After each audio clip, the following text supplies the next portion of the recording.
పితృదేవతలట ఎదురు చూస్తుంటారట, ఎవడైనా గరుకు స్తంభం వేసేవాడు ఉన్నాడా అని చూస్తుంటారట. ఆవుకి మన అభ్యున్నతి కోసం ఈశ్వరుడు ఒక బలహీనత పెట్టాడు. దానికి తోకతో కొట్టుకుంటుంది ఎక్కడన్నా దొరద పెడితే. నిజంగా తోక తగిలితే కర్ర పెట్టి కొట్టినట్టు ఉంటుంది, అలా కొడుతుంది.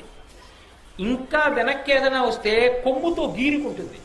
కానీ కంటి కింద దురద పెట్టిందనుకోండి, చెవి పక్కన దురద పెట్టిందనుకోండి, గంగడోలు దురద పెట్టిందనుకోండి, దాన్ని గోక్కోవడానికి ఆధారం లేదు. కాబట్టి అది బాధపడుతుంది. గరుకు స్తంభం అని వేస్తారు. ఆ గరుకు స్తంభం వేస్తే అది ఏం చేస్తుందంటే, కంటి కింద దురద పెడితే కంటిని ఇలా పెట్టి ఎంతవరకు గోక్కోవాలో అంతవరకే గోక్కుంటుంది. గంగడోలు దురద పెడితే గంగడోలు దానికేసి రుద్దుతుంది. అలా ఆవు కానీ గరుకు స్తంభాన్ని రుద్దినప్పుడు కొన్ని వెంట్రుకలు రాలి కింద పడిపోతాయి. పితృదేవతలు ఎదురు చూస్తుంటారట, నా వంశంలో ఎవడైనా గరుకు స్తంభం వేసేవాడు ఉన్నాడా.